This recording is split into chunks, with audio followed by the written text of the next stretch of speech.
I go, so we're hitting everything you guys need. You know, everybody's getting taught the way they learn. Mm-hmm.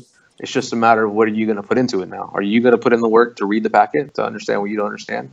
Yeah. Are you going to put in the work to ask me? Can you stay during lunch? Can you stay after school? You know, can you meet up earlier for me? I'm like, yeah. You know, you just let me know what you need for you to be. Let me know what I need to do for you to be successful. And see, and that's the thing is that I don't know sometimes if they even know what they need. You know what I mean? And that's the scary part is they don't even know what help to ask for, so they just don't. You know. Yeah. And that's a scary thing, and I think it's happening way too often. And like I said, I think with the lack of socialization that happens when you skip so many grades and are homeschooled, or you know what I mean, is a big deficit too, because you miss those life moments that you get from being around peers and shit. Yeah. When your peers, like your high school crush is your brother, that's kind of weird. That's your only other classmate. You know what I mean? Like, you know, yeah. I don't see my how wife people was don't understand homeschooled. that. And after we didn't put our youngest kid in daycare, our oldest son in daycare, and the middle one and the youngest one all went to daycare. And socially, they were they you know excelled really well socially because they'd been around other kids. Yeah, and, but you know, having two older brothers is gonna socialize you anyways, and it's gonna socialize you a whole different way. You know what I mean? So yeah. That's when you got like one child, or you know what I mean, and you're homeschooling them and shit. It's like, come on, guy, like, what are you doing? I think that might have been why I grew up so fast, was because I was always with my dad, and I got put in a lot of adult situations with a lot of adults, all real young. Yep. Which is why my dumbass was married in Germany, fucking with a kid, and coming back for my first deployment by the time I was 19. Yeah. Sounds familiar too. So I'm like, yeah, fuck yeah, let's take on life at 18 like a jackass. Because we know everything. You know, yeah. my oldest son was 16 and he had it all figured out. I was like, you know what, man? I love you, but you should move out now. He goes, what? You should pack all your stuff up and move out now. You got it all figured out. You should move out now before you realize you don't know what you're doing. Hey, don't play. I did. You know what I mean? My mom was 16. Yep. And that's why I learned I'm going to the motherfucking army. Because this shit sucks. Yeah. By the time I was 16, I was like, fuck this. I ain't doing shit. I'm a bum. I'm out. I was trying to explain to some of these guys. They want them all to go through our program at the college, but that's not by not the time you realistic. get there, it's too late and it's too expensive.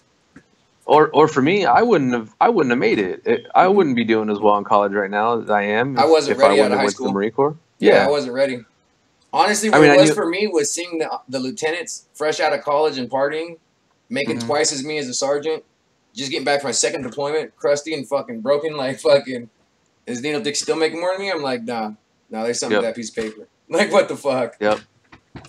So the oldest wants to do the military. I was like, that's cool. You're gonna make a great officer. What if I don't want to be an officer? I don't think you heard me. Yeah. I said you go make a great officer. If you're gonna go into the Suckfest, at least get paid for it. Yep, exactly. And be comfortable. Like, that's what I tell my family no for the most part, unless they're fucking up, and I'm like, no, you need it. Like, fuck. Yeah.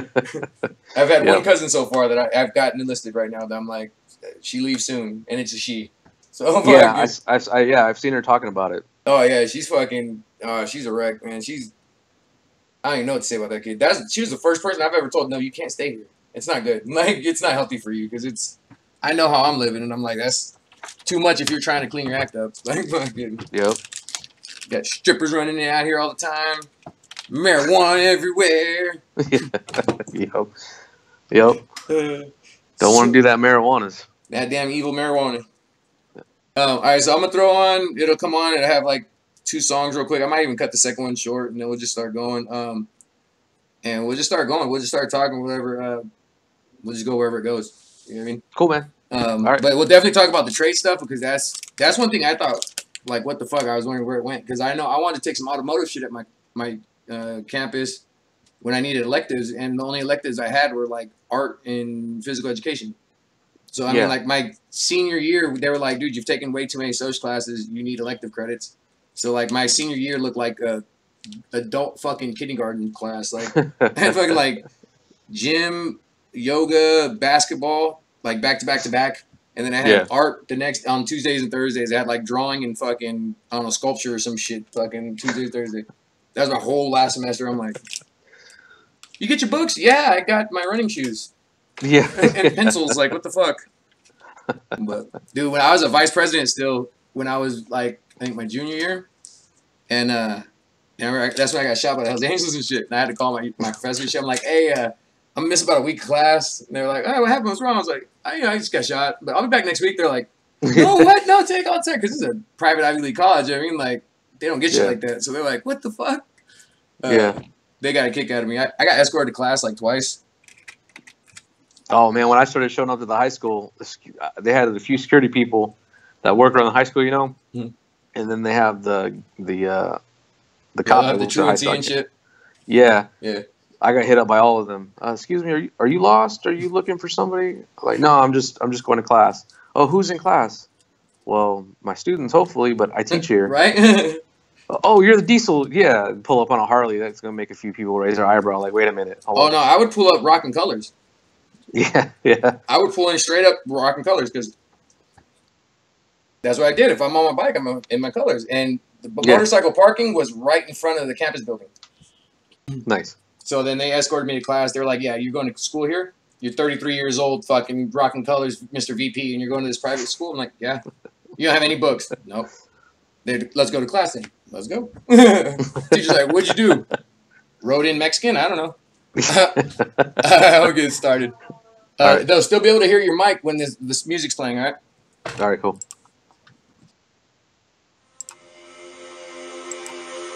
Cobra 6, this is Stephen Hives over. This is Cobra 6, send it over. Roger, Cobra 6. We are Redcom 1 at this time. Permission to roll out, over. Roger that, permission granted. That's a good copy, Cobra 6. Stephen Hives, out. Yeah. It's your boy Stephen Hives, man. And this is Redcom 1 music. Keep on going, you just gotta fight it. Keep on going, cause it's not too late. You can't back down. You can't back down. Keep on going, you just gotta fight it. Keep on going, cause it's never too late. You can't back down. You can't back down. I promise I will never back down. That's a promise to my fans, man, I can't stop now. I'm way too close to think of giving up. Sipping out of this cup, praying to God for luck. Then I stop and realize that I don't need luck, I just need God's blessing. So I keep looking up, looking into the clouds for my angel to come down. The whole time not thinking, if I just look around, I'm surrounded by the blessings that God sent to me. I know it's meant to be hard physically and mentally, and I've accepted simply everything given to me with no appreciation. My gifts being wasted, and I'm so tired and fed up of never being enough. So I just put some more sin in my cup. Look up and I can see the light trickling down. This is my one chance, dog, I can't blow it now. Keep on going, you just gotta fight it. Keep on going, cause it's not too late. You can't back down. You can't back down. Keep on going, you just gotta fight it. Keep on going, cause it's never too late. You can't back down. You can't back down. Nah, they wanna put me in slow-mo. I can't back down, hell nah, that's a no-go. I treat them like bad kids, spank them, that's a no-no. I stop for every fan that wants to take a photo. I'm always on time and I'll never be a no-show. A pebble in the pond, oh yeah, watch me grow, yeah. I'm too blessed to stop like the gasoline price, I go straight to the top. The voice for our troops, I'm the voice for the veterans. I can't stop now, cause I'm kinda like their medicine. I remember when they said I wouldn't success, no stress, yes, rise high, now I'm so blessed. Like King Kong, I stood tall, beating on my chest, spitting every single song like it's the last left. Yeah, I'ma wear this crown, the king of military rappers can't back down. Keep on going, you just gotta fight it. Keep on going, cause it's not too late. You can't back down. You can't back down. Keep on going, you just gotta fight it. Keep on going, cause it's never too late. You can't back down. You can't back down. Listen up, dog, it's never too late to make a change in your life. My advice is don't wait, because you never know what tomorrow's gonna bring. A whole lot of happiness or a whole lot of pain. I done had my ups and downs. When it comes comes a light, but it turned me around. You gotta learn from your mistakes and never make them again, and start living your life right now. Cause I ain't trying to look back and regret no more. I got this weight on my back, but I can't carry it though. I need some help with it, dog. Can you lend me a hand? I'm just trying to live my life the best way that I can, but it seems like everybody wants to stop my progression. Maybe I'll take this Smith and Wesson and teach them a lesson. You can think that I'm bullshit until I leave your family crying and you're missing.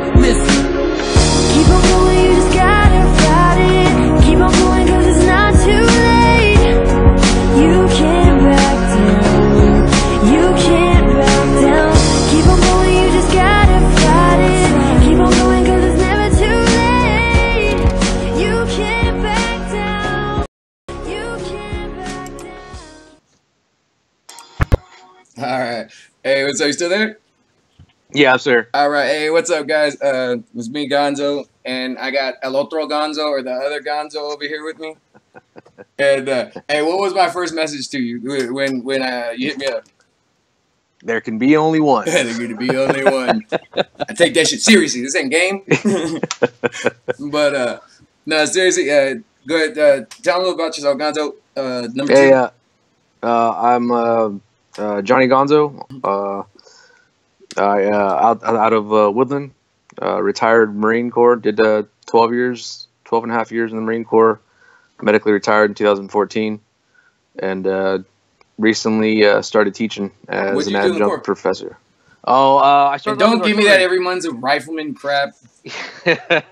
No, I started off as artillery, and lap moved to welding to save my marriage. 6 months into my lap move, we separated, and got bored.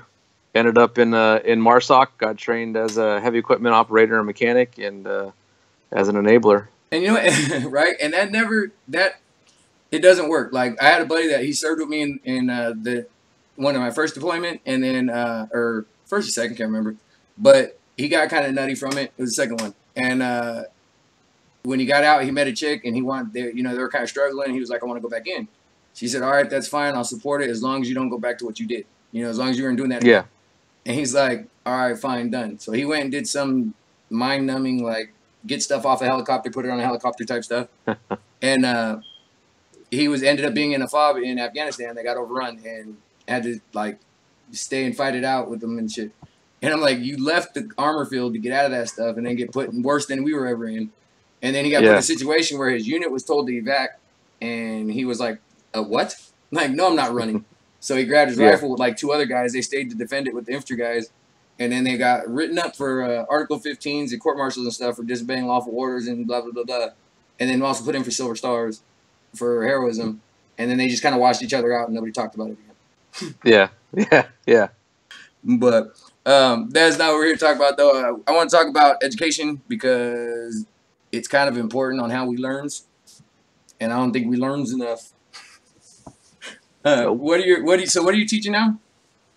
So started taking courses at American River College, and that led into the opportunity to teach dual enrolled students, meaning they're high school students that are also enrolled in college courses, as an adjunct professor / high school shop teacher, right, basically. Let's talk about that real quick. Let's talk about that program. Do you know if that's like, is that nationwide or is that just a California thing?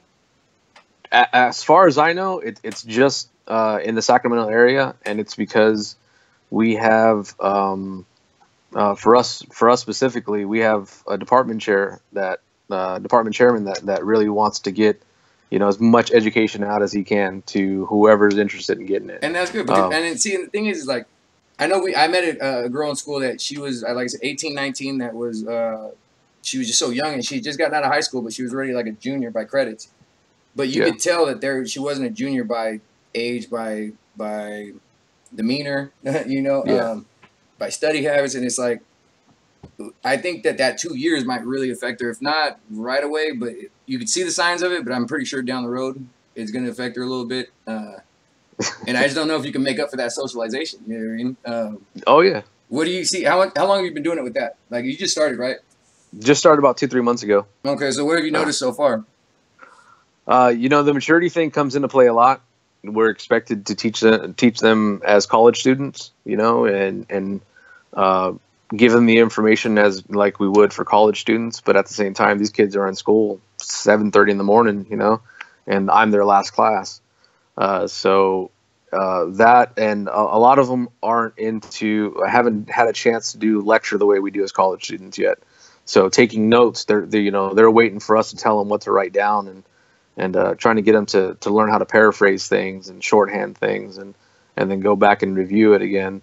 Yeah, see, now how much does your military writing style influence that? Because I know my college professors were always like, they wouldn't gig me for not meeting the number requirement on the word count or whatever, because I was so direct and concise, and they were like, we can't even be mad at you because it reads well, it's to the point, it just doesn't meet the word. Like, you did it very quickly, and I couldn't bend to their ways. You know what I mean? That was one thing I could never get down. I couldn't stretch stuff out. I always felt like I was BSing more than I was, you know, more than I already was. Just I told my professor, like, look, I'm just adding fluff now. Like, you get my point in the first few paragraphs, I'm good. Like, the rest of it's just to fill what you want. And that's what I'm saying. It's like, you know, I try to stress to my daughter to learn how she learns, you know, because it's very important. I seen a lot of guys coming in the military, especially when I was getting ready to get out, the younger guys that were they struggled to understand instructions, and they couldn't express that they were struggling. So it's like, if they would have known that if you show me I could learn better, or if you just tell me I could learn better, or if I read it, I'll do better than you talking to me, then I could have just handed them a TM and been like, go get to it. But they didn't know how to do, you know, relay to me how they learned. So we went through it painstakingly, and, you know, they got in really good shape. But it could have been so much easier, you know, and I feel like that'd be so much easier too. Pain retains. If I could just, you know what, go sit on that wall until you understand what I'm talking to you about. You go hold it up. This class will go a lot faster. Yeah. But you know, and for me, I got promoted to sergeant in 2006, E5 in the Marine Corps, and I loved it and wanted I wanted nothing to do with a rocker, you know. So I fought it off. I didn't submit my packages for promotion, you know, the way the Marine Corps does it, because I loved what I did. So. But for me, doing what I did, as long as I did it, I started learning how to just observe how a Marine was learning and how a Marine was interacting with things. If I told him, and if he kept coming back, okay, this isn't the way to do this. So, hey, write this down. If that still wasn't working, then I'm like, look, man, let me show you. And of course, you guys have like stock and crayons or what? Yeah. Definitely, because I mean, we're using them to write and for snacks. I mean, that stuff goes quick, man. You guys get the colored poops and stuff. Yeah, but we're multitasking with this stuff. It takes up less room when it's your food and your source of writing material. So, hey, did you make your students draw a sector sketches yet of their desks? No. I've tried to. There's certain things that I tried really hard to avoid. Like, this is your section, this is your assigned seat. Like, all right, that's something that I've used. He said, "For front rear count off." You guys get to sit where you want. That's your reward for not acting like knuckleheads. But you act like knuckleheads, I'm gonna start assigning you seats. Oh no. What difference do you see between the students that you got at the high school and what you got in the college? Maturity. Like as in what? But you know, and it's a maturity that can go for you or it can go against you. You go in there and you're trying to be serious all the time. And you try to talk to them the wrong way, and they're gonna have a roast session on you. They're gonna clown on you. They're gonna make fun of you, and there's not gonna be any kind of respect at all. Some of this crap you won't even know. That's the worst part about it. Yeah, that's the worst part about it is when you're like, oh yeah, that sounds real nice. Like, hey man, he's making fun of you. Like, oh, what the hell? Yeah. And then the kids at the college are paying to be there. This is their life. This is their future livelihood. They need to do well here, and the stress is on for them because there's more seriousness. They already got that intensity. Because I know my freshman sophomore year I did online, so I didn't see anybody. You know what I mean? And then by the time I got to my junior year, I was at UOP, and there's definitely a level of professionalism and just each to their own, because they're just so busy in their own 19,000. Those kids made me feel like I wasn't doing nothing. Like, they made me feel like I was just sitting still, because they're like, I got to go here, I got to do this, I got to go to work, I got to be over here, I got to go there, I got to go to a second job. I'm like, I'm going to go home and smoke. That sucks. I got to go take a nap always after doing this. so much, you know, and it's like, it's crazy because I see these high school kids around here still walking around getting dropped off, BSing, and I'd seen the kids there, and I'm like, there's like a summer between, like what's going on there, you know? Yeah. Which is why I know I wouldn't have made it straight into college out of high school. I couldn't have done it at all No, without the definitely military, not. you know? No. And everybody always told me, you know, why didn't you do something that would translate out? You know, why didn't you get a job like in office or in computer work or something? And if I wanted that, I would have went to school. You know what I mean? And I wouldn't have risked my life, and I would have been getting paid way more. But I wanted to do something I couldn't do here, you know, and I wanted to do something that I would have fun with. And so I got on some tanks and went and blew some stuff up. Yep. And don't regret a bit of it. No, and that's always been the biggest thing for me is I could have stayed here and you know I'd been working really hard since I was, you know, 15, 16 years old.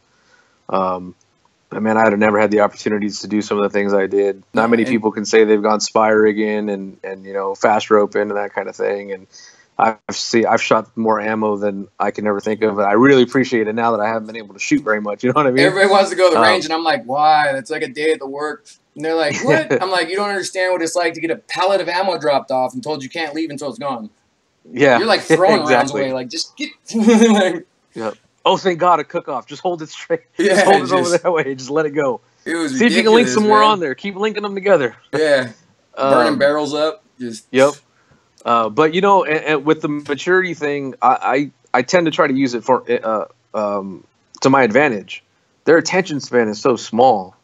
I could work against it or I could work with it. And so, you know, I get about 15 minutes, 16 minutes down my lecture, and I'll draw attention to something going on in the classroom, or I kind of venture off a little bit and talk about something else to kind of pique their interest again, and then go right back into the boring stuff. Like, so anyway, viscosity in oil is, and the glazed over look starts to go again. And so the maturity level's there, but at the same time, what I loved about the Marine Corps was it was like high school times 2. Like, I just started doing high school all over again, hanging out with my friends. And they do everything it's kind of like the a same second thing. grade level. Yeah. Man, I wasn't ready for the Marine jokes. I'm going to write some stuff down next time. But no, yeah, these kids just they just need guidance, man. And you can go in there with an iron fist and expect them to pay attention to you, respect you, or you can go in there and treat them with respect, man. You really can't do it like in the military out here. You really can't, because they take it completely different. Their idea of respect out here is ridiculous. And yeah. I don't understand it at all. But if you go in there and you start being a hard ass, you start yelling stuff, they're going to shut it off. If at best case, worst case, they're going to try to act out. You know what I mean? And this younger generation, they're crazy. When I first got back, I wanted to run around and snatch a couple of them up, but it was like they're packing guns most likely, and they will shoot you. Like, these kids they don't care. And it's scary. Yeah, I had a student the other day, like, hey, they call me Mr. I told them they can call me what they want. They can call me Mr. Gonzalez. They can call me Juan, whatever they want, you know. And he's like, hey, Mr. Juan. I'm like, yeah, what's up? He goes, hey, they searched me for a gun today. Like, all right, man. Like, I don't know if that's something you say with a smile on your face. Yeah, that's all some proud. serious stuff right there, bro. He goes, so I don't know where they got that idea from. Like, I'm not trying to do nothing stupid. I'm actually working my way through trying to get to college right now, and I'm like, good on you, man. Just stay safe, man. Don't do nothing crazy. And you know what thing was a hard thing for me to learn that might be good to pass on to the kids, is that their appearance. You know what I mean? Like, we blend into our societies and in our surroundings. So if you're living in a rougher urban area, you know, you're going to blend in with your surroundings and not look like a target. You know, you might not necessarily be gang banging or running the streets or whatever, but you're not going to put a bow tie on most likely and wear winged shoes going walking down the street, because you're going to get picked on. So you're going to blend in, but when you're blending into your people around you, you're also taking on that stigma. So you're going to, you know, attract the police attention. Whether you're doing anything or not, you're still going to get their attention, you know. And that was hard for me to learn, because I got back from the invasion and we were staying in this real nice upscale hotel in Frisco. Everybody's in suits and ties. My ignorance, I'm in blue jeans, white tee, and a red hat, you know, wondering why they're not respecting me the same way.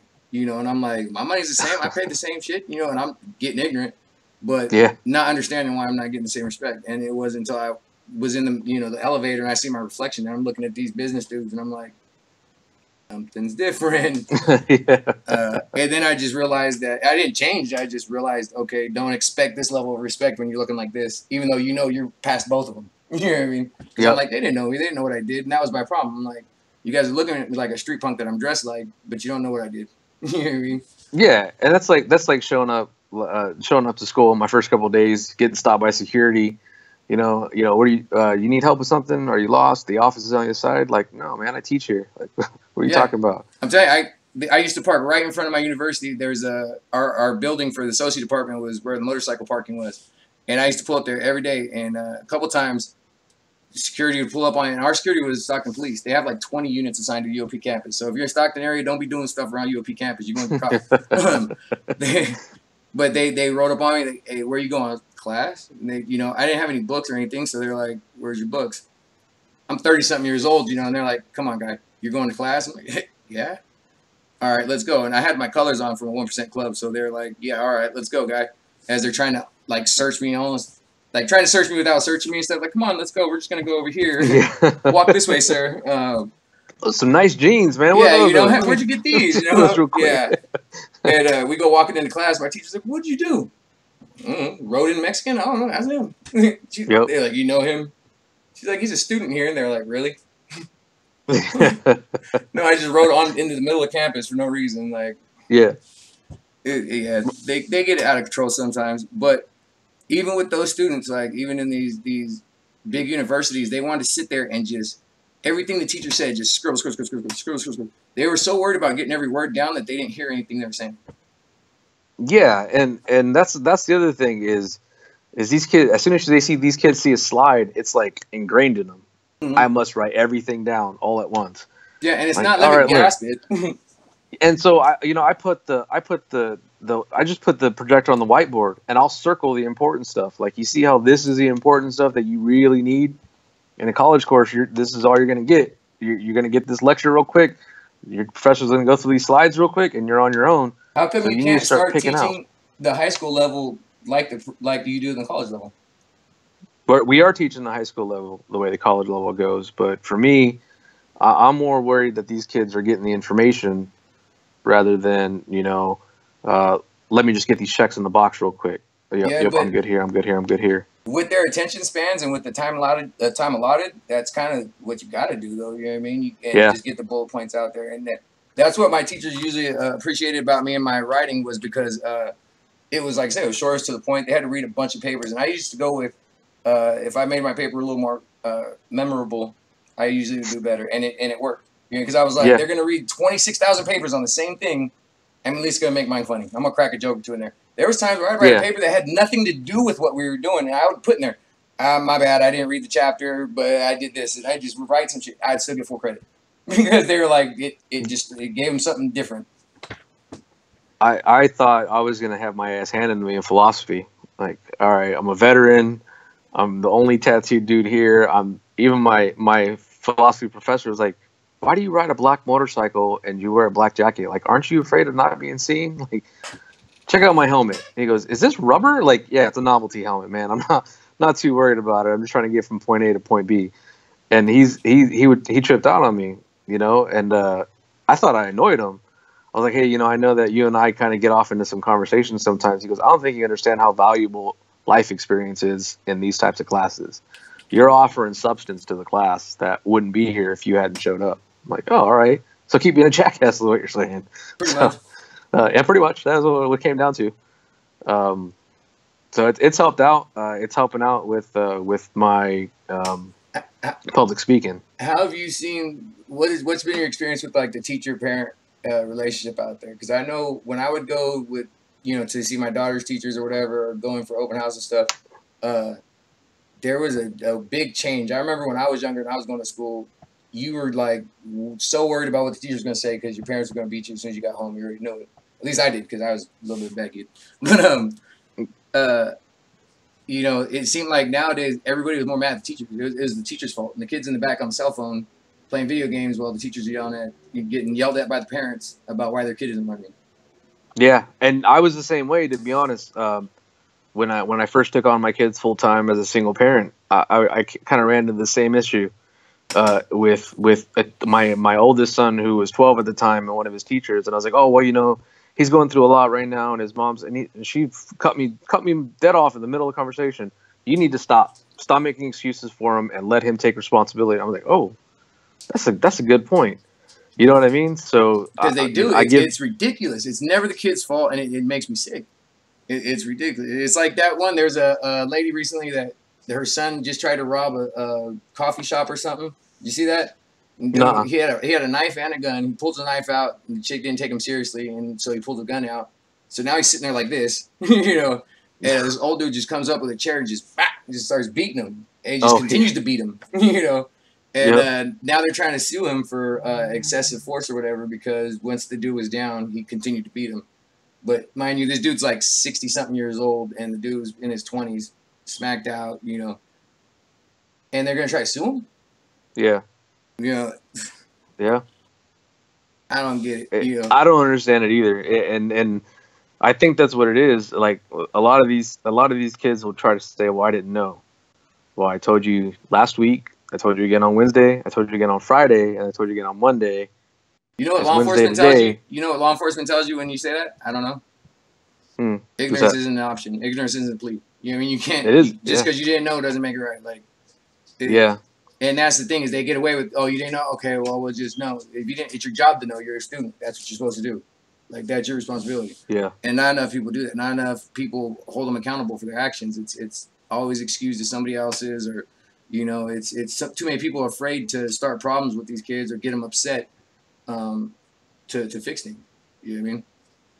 The very first opportunity I had to talk to the people that I would end up later on working with, they asked me, you know, what do you think is the issue with the youth today?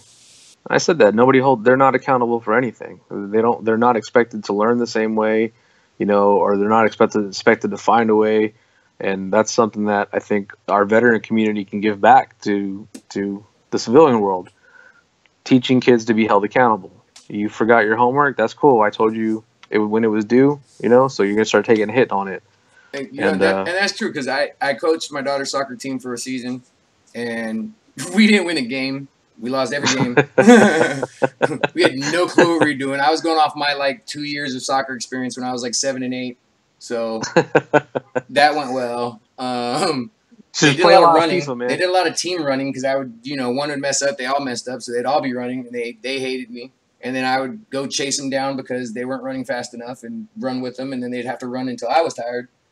And so it was interesting, but, you know, and I was really assuming that the parents hated me. I was waiting to get all these hate calls and stuff. I was just ready for it, but it never came.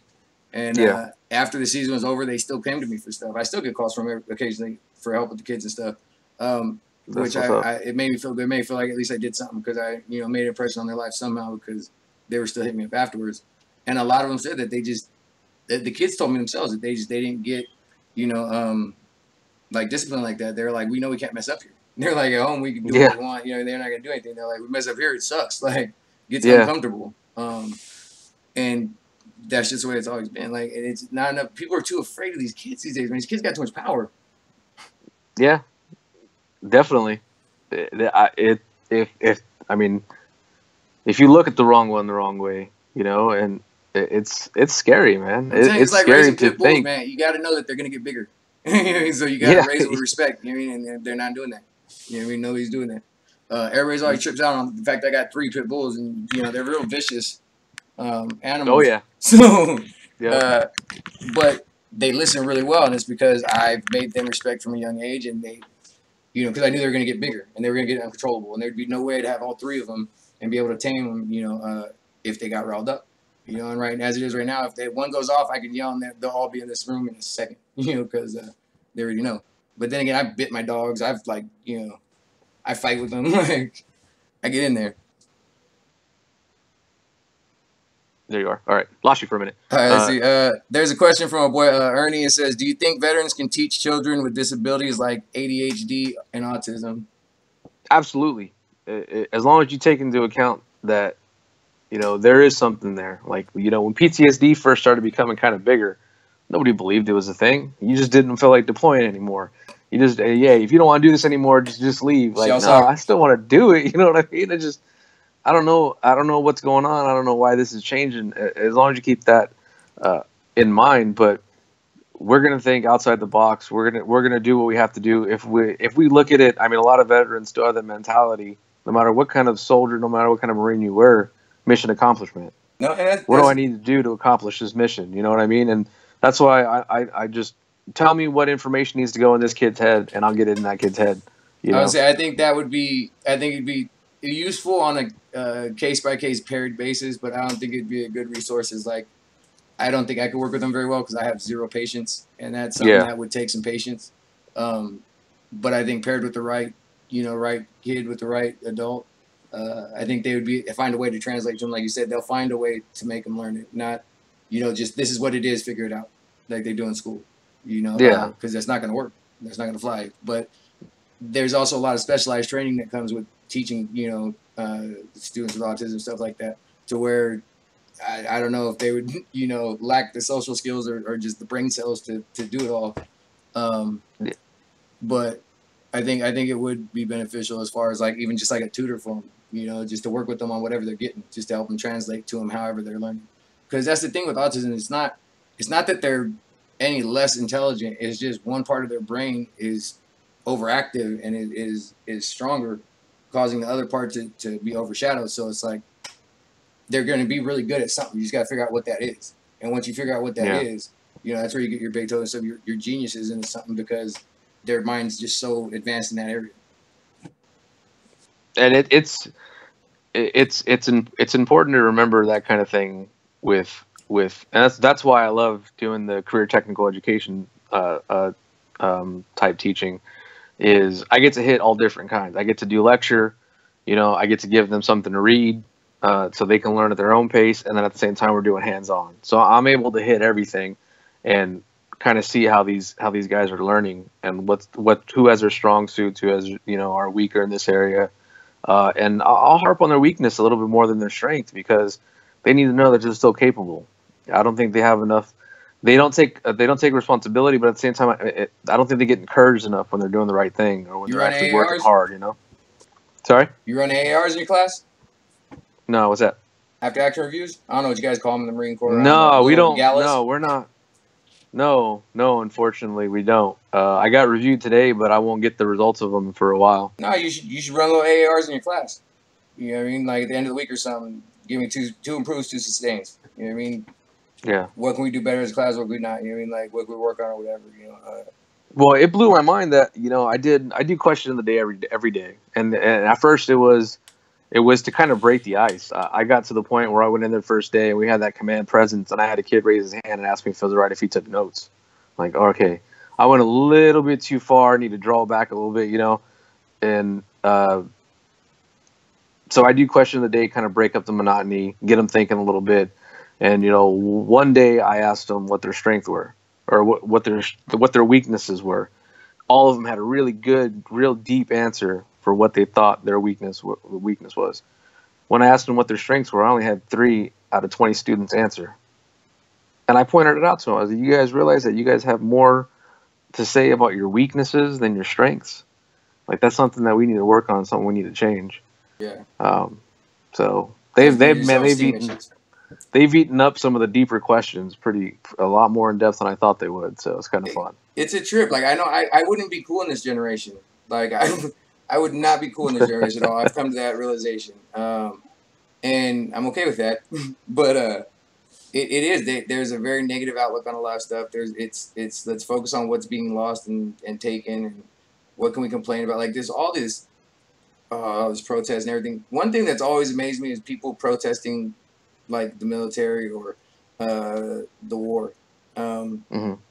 Last I checked, we're still a volunteer army. You know what I mean? Yeah.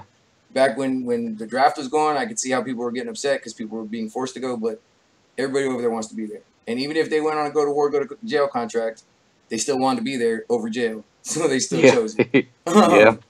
So it's like, what are you you're protesting my right to choose? You're protesting my right to, and it's just because we created like this victim society, this victim mentality culture that it's okay. You have to embrace everybody, and you have to embrace people that are upset. So it's like these people that went for getting attention, that wanted to get attention, the ones that were acting out and going all nutty on people, that became socially unacceptable because you had to accept everybody. So then it's like those same type of people became oversensitive. It's weird the way society will shift like that. Yeah, I was just thinking about that the other day. Like, where did we go wrong? What stage did we hit the It's the wrong music. sensitivity level? Yeah, it's that damn mumble rap, man. I tell you. I've been, But I've embraced the fact that I make dad jokes. I don't even try to hide it no more. I just run with it now. so what type of stuff do you see going on in school these days with these kids? Because I'm interested to know. Because my daughter's about to go to school, high school in LA, and I have no idea what's going on in high schools these days. Because it's it's a whole crazy different generation these days. It was hard for us to understand bad meant good, back in our day, and that was about as hard as you had to get. And some of this stuff these kids talk about just blows my mind. Like, how did you associate that word with that? Oh yeah, action? because they got all these little short acronyms. Everything's an acronym now, and I'm like, how do you know which way they're using it? Oh, because this one's before it, but that's just letters too. This is all code right now. Like you guys are tech.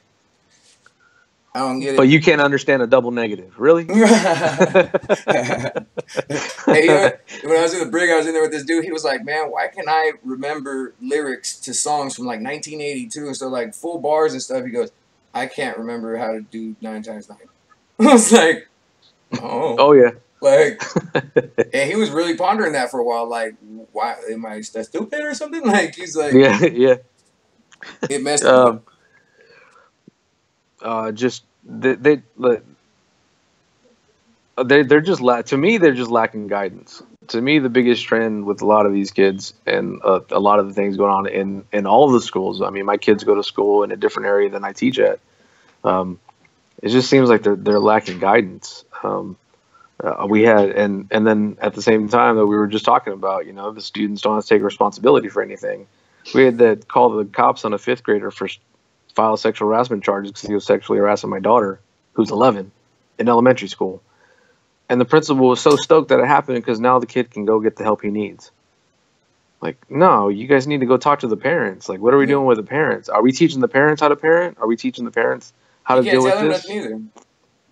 Yeah, but that was, oh man, the parent of the young man, we'll say, was in there ridiculing my daughter, and I was like, do you know what rape culture is? Like how it's the girl's fault all the time? Oh yeah, that's basically what you just did. There was a judge in the UK recently, not too long ago, a couple of years ago, that ruled that this girl did not get raped because her pants were too tight, that she couldn't have taken them off herself.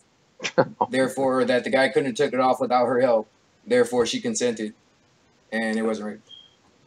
Man, so I guess we don't have rape anymore. We just got surprise sex. Surprise! Yeah. Only one of you know. Maybe that's what the case was on. He yelled surprise first, and then they were like, "Oh, okay, that's the loophole." Yep, got the loophole. There's always a loophole. Just like area codes, it's a loophole. But these kids don't. They don't like. We used to say cuss words. We say it quietly, where teachers weren't around or something. No, they'll drop an F-bomb in the middle of class like it's hey, nothing. I got an angry face for that last comment. That's funny. I'm liking it. Which one?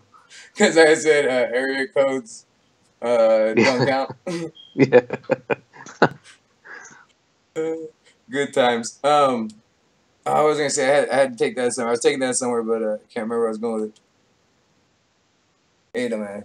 I know when I came back, my old middle school right here down the street, they changed it over to the elementary school, one of the main elementary schools, and so they put in a little jungle gym or whatever, little outside for the kids. And I remember driving by it, and I was like, man. My sister goes, what? I go, they got that bad out here? She goes, what? I go, teen population that bad? Y'all put daycare in at the middle school? Like, and I really thought that's what happened. Because there's all these kids walking around with kids. It's like, but luckily it was just elementary school. But I seriously thought that, man, is teen pregnancy still crazy, like in your area? I went to continuation school, and that's where we had the daycare at. That's where I graduated from. We had a daycare at continuation school, and they were smooth about it though, because they made that one of the courses that you could take, early childhood development, and you could work out at the daycare, get to hang out with the other little kids and stuff. And that was like a real taboo thing back then. I graduated in 2000, and that was a crazy thing back then. And now it's at high schools. It's at normal high schools now. And they'll do daycares there as well. But I haven't seen anything around campus. But no, I'm just saying, because I know my freshman class when I started in high school was like a little over 2,000 students. We graduated with I would think around 400, a little over 500, something like that. Yeah, that's a high nutrition rate. Yeah, definitely. So far, I've only lost one to he moved from my class, and then I just found out today that he's dropped out, and he was having some issues before, and that scared me. I seen him, hanging out around campus, like, hey, come on, man, let's go to class. What are you doing? You can't be out here, I just got to campus, and it turns out that he had been missing for a couple of days, and I was the only person to see him in 3 days. And I was like, hey, man, he was on campus. I marked him as present, and after school, he went his own way. But he'd been missing for a couple of days by then. You seen him after he came back, or? No, I seen him after he'd just been gone a couple of days. So they so were wondering, hey, suspect. where did you see him at? Yeah, right. Where'd you see him at? And how long ago was it? And what was he doing? I was like, he was here on campus. Like, no, I marked the wrong one, man. I marked the wrong one. In fact, I just remember he waved TBI, man. I got TBI. He can't judge me. Yeah. Oh no, it was somebody else. I was thinking somebody else. Yeah. No, it definitely wasn't him. 2 days later, I seen him just strolling down the street. Again, when I was riding to campus, I pull over. I was like, hey, man, what are you doing? Your parents are looking for you. People are looking for you. You're not in trouble. I'm not going to drag you with me unless you're going to jump on the bike with me, Yeah.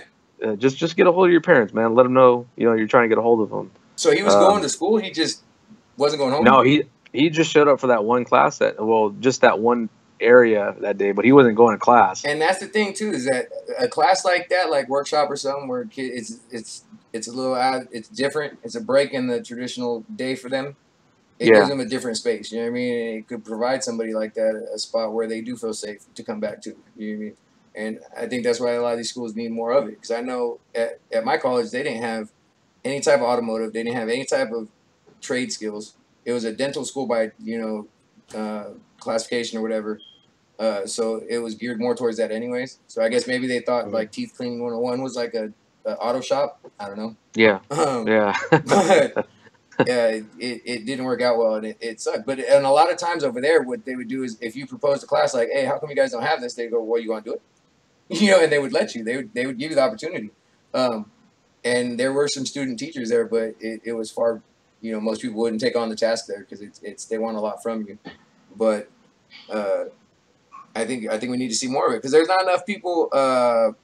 There's not enough people that are going into the trade labor. They're saying we're getting ready to take a big hit to the trade labor. And I know I grew up doing electrical work with my father and learning a bunch of different trades, and it's paid off for me just knowing how to do it, saving money on doing stuff around my own place, let alone stuff for my family or side jobs for friends and stuff. And it's useful to know just to know. Just like we used to have home ec classes and stuff. Where you did knitting and sewing and cooking and regular daily tasks where anybody could take care of themselves. Which that's one thing I've seen real debilitating out here is so many guys and girls that just don't know how to sustain themselves. They don't know how to live on their own. You know what I mean? And it's embarrassing. Yeah. And it's getting to the point to where they don't even leave home. And it's like, it cracks me up to see somebody out in the streets pounding their chest, talking about how they're a man, and then they got to be home by curfew because their mom's going to lock them out. Like, yeah, these guys, they see that the guys that are a lot smarter than me and do a lot better networking than I do, they're starting to see that we're getting ready to take a huge hit. Who is going to take care of Social Security when we can't work no more? At the same time, the people that need these technicians are seeing where are we going to get these guys from? And that's why career technical education right now is pretty big. And I really can't stress this enough. I don't think enough veterans get involved with this type of thing. I don't think enough veterans get involved in general. We come back and we just isolate up, and then you want to be away from everything because you've been into so much stuff so much, and by the time you're ready to come back around, it's a big scary world out there again. You know what I mean? Because it's different. Yeah. And it's different.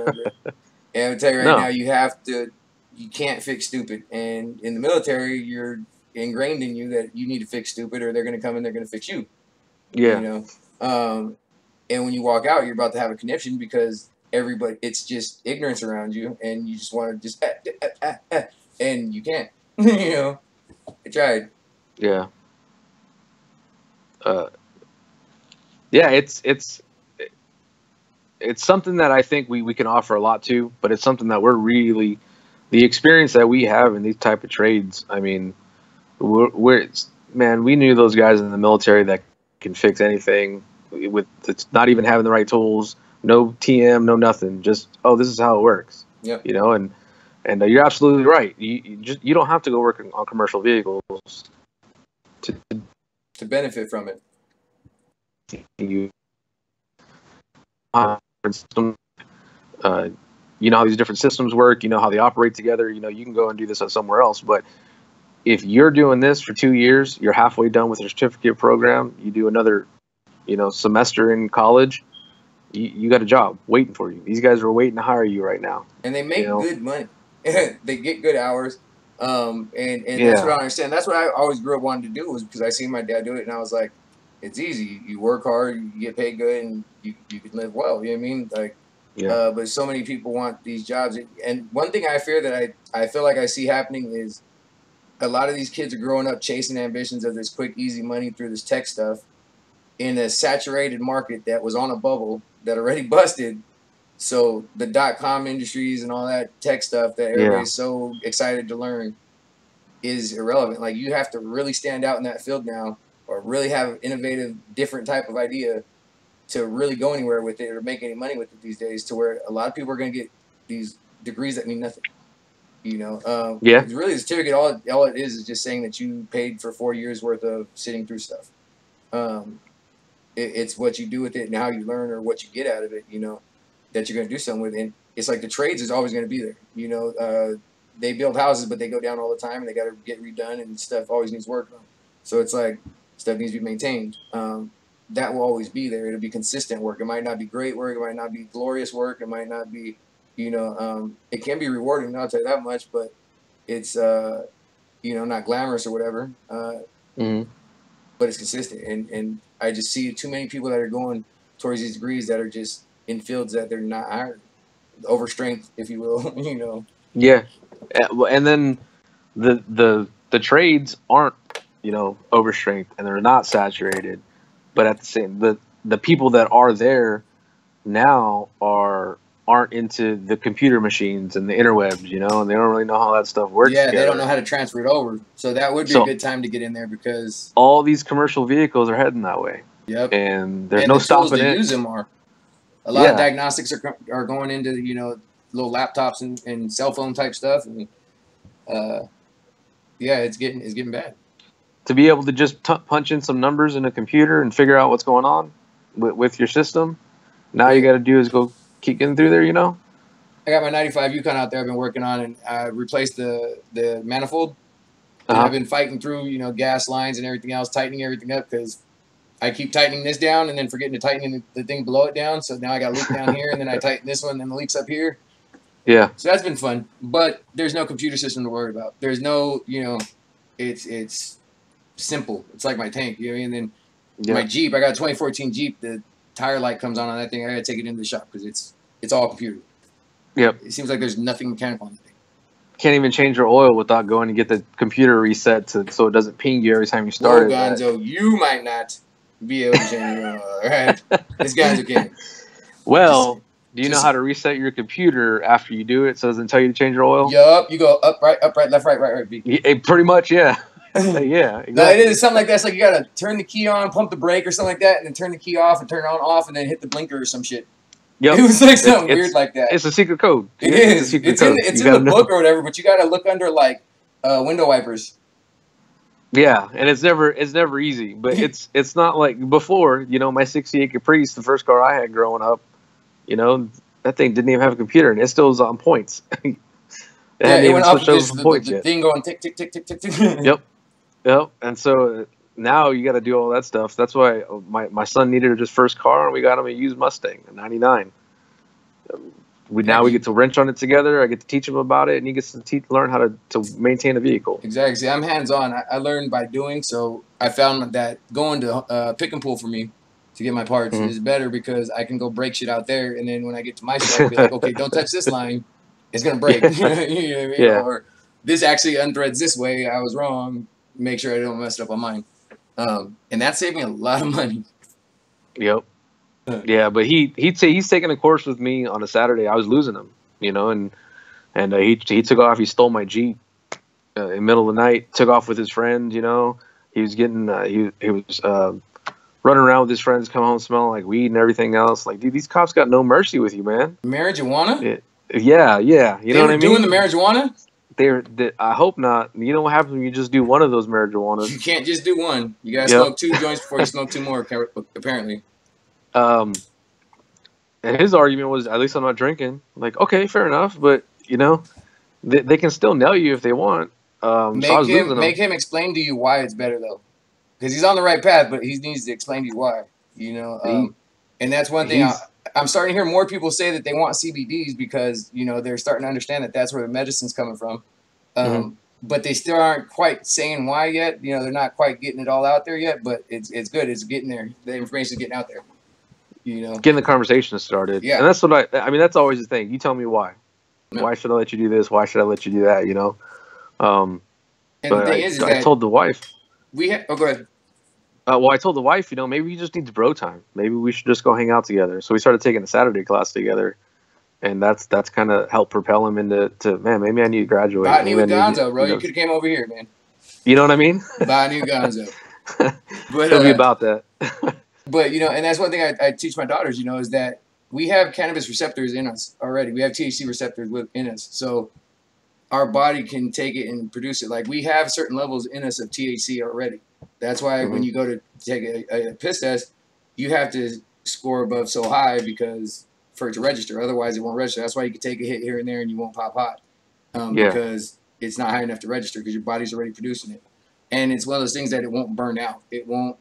It's not like when you overload your stuff with like dopamine or something like that, and it burns your receptors out. You can't burn your THC receptors out or your CBD receptors out.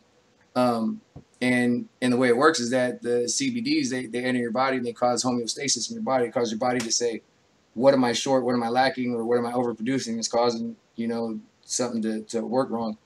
And it stops it or it starts it. It just causes your body to regulate itself to function the way it's supposed to. And that's why you'll get pain relief. That's why you'll get symptom relief without signs. Like I never noticed CBD working until it stops. You know what I mean? Because I'm like, it just kind of, everything goes away and you're just feeling great and you're motivated and stuff, and then later on it just kind of comes back and you're like, oh, maybe it was working. And I think it's important that people understand that. Or like it causes apoptosis in cancer cells. It causes cancer cells to eat themselves, but it doesn't affect the cells that aren't cancerous. Whereas the leading treatment for it is chemotherapy, which they just blast your system and kill everything and hope that they did it with your body healthy enough to recover from it. And I mean, that just, you know, smoke some of that wacky tobacco, load up full of, you know, nitrous and toxins and hope that you're going to survive it. I mean, I take probably both just because that's the way I am. But yeah, there's something about, let's see, I can vomit in my sleep and choke on it and die, or I get real hungry and then go to sleep for a little bit and we'll wake up from it, you know, or like a synthetic. I'm kind of going towards the first one. Or like synthetic heroin and a lot of this other stuff. Oh, you mean prescription my body pills just like Percocet telling and myself hydrocodone that, you know, so they you mean give that if I take too much, it's going to tell my body to just stop breathing? Like, that's the one thing I don't have to think about. Now I got to think about it? Like, oh, man. Now I got to think about breathing, man. That's how bad it gets. And, you know, they told me I should have died in my sleep with all the stuff I was on. And I'm like, that's just what they knew of. If they didn't know how much I was actually doing, like, I probably should have. But and when I retired, when I retired in 2014, I thought it was all, you know, oh, yeah, that's what you guys just, you know, you guys just want to do your weed. That's fine. You guys want to smoke. That's fine. Cool. Good on you. Go ahead, do what you're going to do. Like, but you know, you don't need to make it seem like it's a big issue. And then I went to the VA for the first time. Oh, yeah. And the doctor's like, oh, okay, cool. Yeah, I see why you're medically retired. Oh, okay, yeah, you have all these issues going on with you. Okay, so what do you want? Like, well, what do you mean? He goes, well, you want Percocet? You want me to just send you morphine? You want fentanyl? Once you have it in your record, they'll give it to you. I was like, I just want to get better. Like, how do I get better? He goes, yeah, you'll get better. Like, no, you're just throwing me dope now. Like, I'm cool with all that. You suggest that they should cut it down. Be like, hey, you think we could try something different, or maybe it's like you spit in their face. But that's why I'm so open about my smoking though, is because it's kind of a fail safe for me, because they won't give me narcotic medications because I do the wacky tobacco. They're always trying to use it to get me off it, you know. And I'm like, you know, the last time I was in there, my psychiatrist was trying to get me off it again, and I was like, well, I think I might be ready. I was like, I just want to go over a couple things. I go, all right, what's my detox plan for the wacky tobacco? You know, she goes, well, I mean, you're just gonna have to stop. I was like, isn't there a protocol? There's something you can give me help? She's like, well, I mean, you know, we could give you some clonidine or something, you know, some blood thinners or something, but that's about it. You know, there's really no protocol. I'm like, what about seizures and stuff? You're like, I don't want to die or anything. She's like, come on, don't be real. You're not gonna have seizures. And I was like, oh, all right. Well, so what we gotta do? She's like, well, we'll put you on this, and this. If I want to come off that, what's the detox protocol? Well, it depends. You know, you could be on this for this many days, or you might have to take this because it could cause that, and blah, blah, blah. Laundry list of shit. Yeah. See, I think I was taking my poison. You know what I mean? Like, there's no detox protocol for mine, but you want me to get on all this crap that has all this other detox protocols because the poison that it's flushing through my system. Yeah, I got into it with a few of them. When I left the Marine Corps, I was on 23 pills, and while I was in, I didn't want to touch anything because I didn't want dependency. You know, I wanted to go do my job and not have to worry about getting my medication.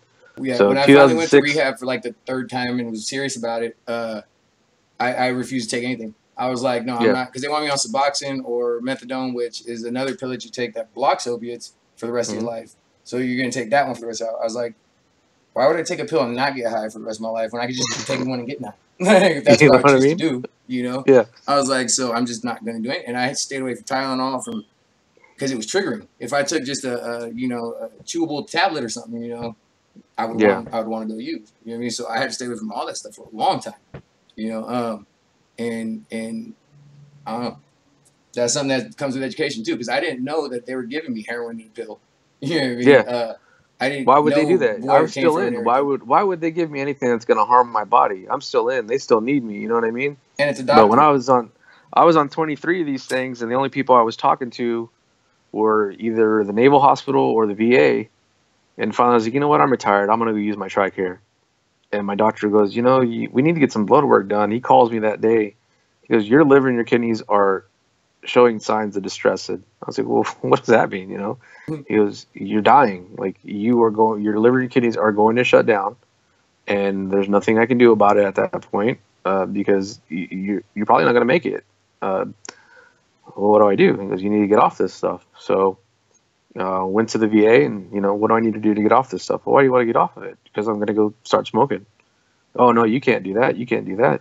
I was like, well, why not? Because you become addicted. I go, what do you think I am right now? Like, oh, well, no. Well, see, because you take the medication until you build the tolerance. No, I take the medication until I build my addiction. Then once I'm hooked, then we regulate. Yeah, I go, because I think I'll try weed because if I quit, I'd already detoxed by accident twice by now, waiting on the VA to get me my medication, give me my fix. You know what I mean? yeah, and the thing is yeah, your tolerance goes up. That just means your detox goes up. So your detox protocol for your high cannabis tolerance just goes up to more food. And your other tolerance, you know, over here is just going to extend your withdrawal period. You know, I think when I finally came off, I was withdrawing for about 2 weeks. And that was just the immediate physical withdrawal. Like, that was 2 weeks. Like, it was bad. I hurt worse than anything I ever needed them for. Like, anything that ever happened to me, I never hurt worse than when I was detoxing. When I was kicking, that was your mind playing tricks on you. Your body's just rejecting everything. It's ridiculous. Can't get comfortable. It's miserable. Right now, you know, let's just say that maybe food's not the best route for me to go right now. You know, I'm a kind of a big guy for being a short guy. You know, when I'm on cannabis, I'm not like this. I get down to my ideal weight, just doing the same thing I'm doing right now. But you know, medication and everything else just makes me swole up. You know, I look like a. It does. It retains weight. It retains sodium. You know, water and stuff. And and then guys, they lose themselves. You know, they look in the mirror and they're like, "That's not me." You know. And they don't know what to do about it. They're trying all this stuff and it's not working. They're not getting the weight off. It's not coming. When I stopped taking the medications, everybody's like, "You smoke too much, you're gonna get fat." I started losing weight. You know what I mean? And I smoked copious amounts of cannabis, and my appetite didn't suppress too much. I mean, I eat a lot of snacks, a lot of junk food. I'm not gonna lie, but I'm not just sitting on the couch lazy. If you're sitting on the couch lazy and you're probably just lazy. You know what I mean? Like, if you smoke weed, it's gonna intensify that. You know what I mean? I'm awesome, so when I smoke weed, it intensifies that. You know what I mean? Lazy people is gonna make them lazier, but so they're dumb and stupid before they smoke. That just intensifies it. I just, you know, when I was smoking, I wanted to do something. I wanted to get up and go somewhere. I try the to medication, tell people, you know, I do what I can, but everybody, the VA is happier with me like this, and it's acceptable for me to go teach at a high school like this, and it's acceptable for me to, be in my community doing what I can like this because, at least you're healthy. And no, I'm not. This is terrible for me. My liver's pissed at me. I'm way, way overweight, and there's not much I could do about it. And if I smoke 3 times a day and I do an edible at night, watch me start dropping weight, watch my energy levels go up. I have more energy to go and actually cook a meal, instead of relying on my wife to do all the time. And she's got 3 kids she's chasing around and everything else. Like, it makes my life a lot easier, but it's unacceptable. So. See, and that's why I try to tell people, it gives me that 3-second buffer to stop my kill, switch. Because my immediate response to everything is usually violent and aggressive. And it normally isn't warranted for that out here. You know what I mean? Like, I'm still geared up for combat, and it's like smoking just allows me to chill and kind of, is this worth it? Does this person need to get hurt? Because I'm like still way ahead of it, so I still have time to react. But not like when I'm on Xanax and everything else, and it's just like, yep. Should I be mad right now? Probably. You guys got a gun to my face, but you can't get mad because you're all doped out. Like, cannabis doesn't do that. There's a difference between I'm not reacting like I know I shouldn't react, and there's a difference between no, I can't react at all because I've taken a pencil and stabbed myself in the brain with these pills you want me to take. And see, and the thing is that I think it's important to realize that I think there is a place for medications. I don't think I would have been able to see some of the things I needed to see and kind of calm down and focus on what I need to focus on at the time without medications. But I think they got a time and purpose, a limited space in your life that, to get you on your way.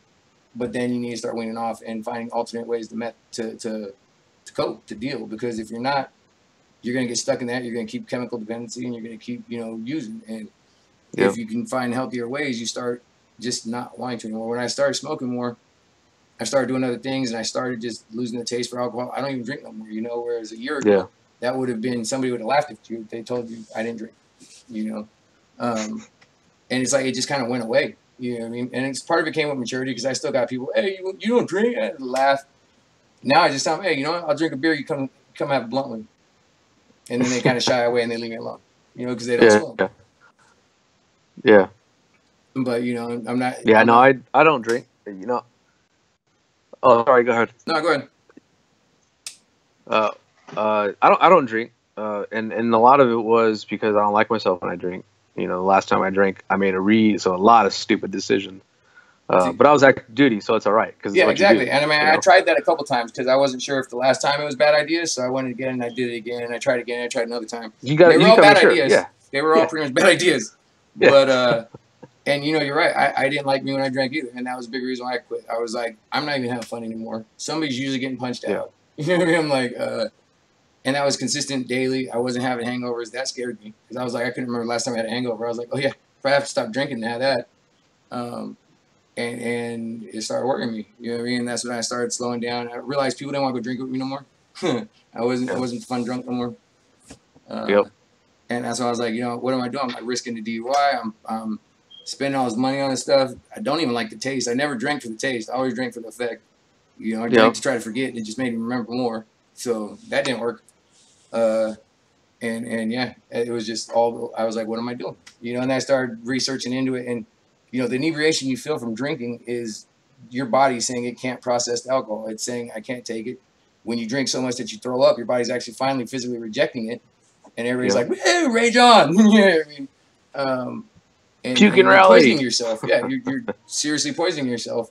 And they'll sit there and promote it on the news right before they talk about that devil pot farm that got busted. Thank God they raided them, though, Thank God they went and kicked his house in. They got those crooks out of there. Yep. So. Yeah. We have somebody here, and I respect the hell out of the guy because he still won't say a bad word, about the right cops. But he was a firefighter, had an accident, destroyed his back, destroyed his neck, and he deals with pain every day. And he started smoking, and he promotes it, and he lets people know why he does it.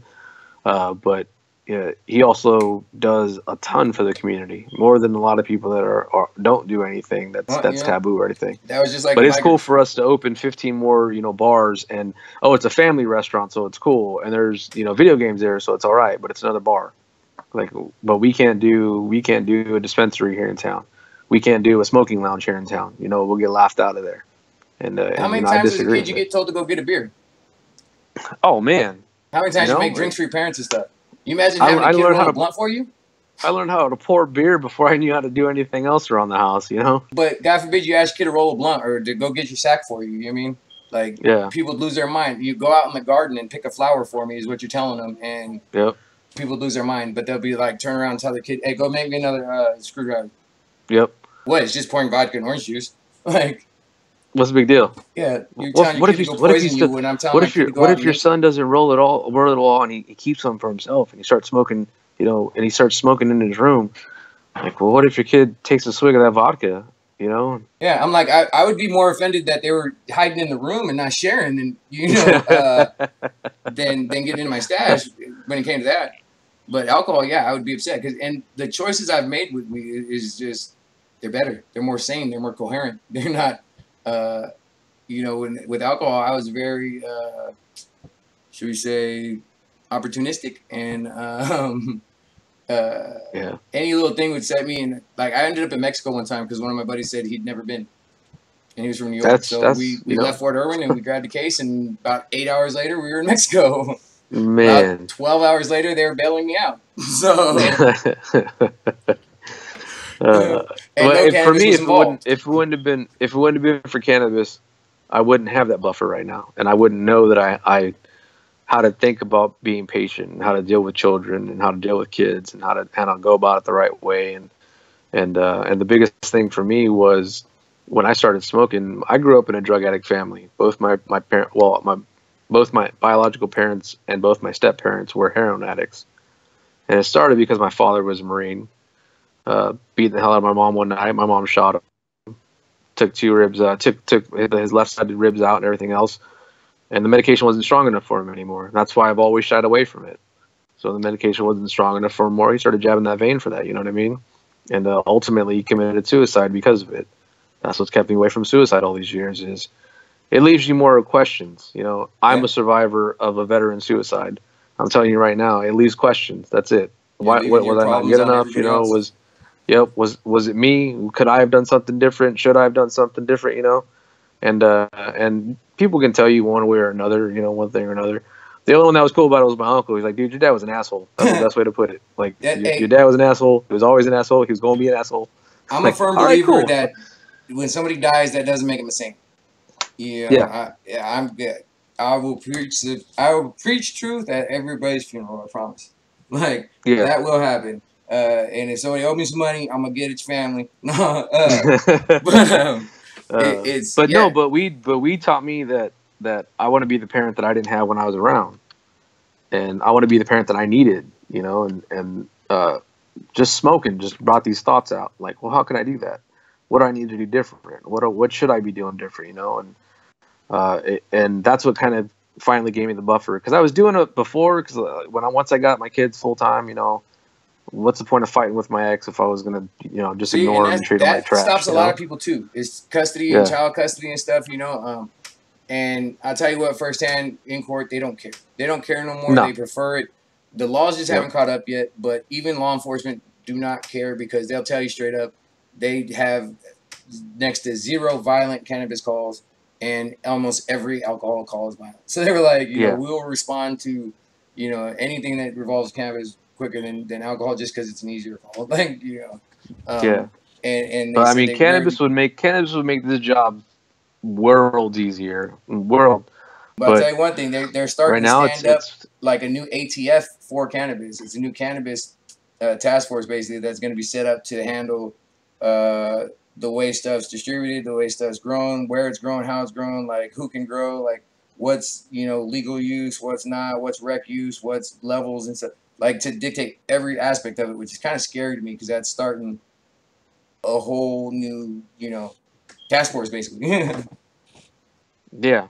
Well, that, and it's cutting out the people that fought for it, and it's cutting out the people that sacrificed for it. Which You know, is and why people it that hasn't were been looked legal down yet. on it. They've been prepping Yeah. for this because they've had the patent for CBD since like '94 or something like that. '91, the government Yeah. has owned that patent. So they've been plotting since before then on how they were going to monetize it and how they're going to be able to corner it and how they're going to best, because it can grow in anybody's backyard. You know what I mean? Yep. So how do you monetize that, and how do you tax it, and how do you control it and use it for profit if everybody can do it and everybody has it? It's gonna be pretty interesting to see how they try to fight this plant. That's gonna be. It's going to be just as fruitful as the prohibition. Yeah. Hopefully, because that didn't last. That didn't last. And one thing that didn't sucks is go that very how well. many lives were changed and altered forever over those first felony charges of having cannabis charges that shouldn't have been charges. Because then now that second and third felony are enhanced because they're already felons. You know what I mean? That was never a felon. Like, it's ridiculous. Over this. Like, I don't know. But hey, we're over time anyways, but it don't matter. All right, cool. Hey, I appreciate it, bro. Appreciate problem, the last minute jump on. No problem. All right, Anytime. I'll talk to you later. Appreciate All right, everybody later. out there. And we're out.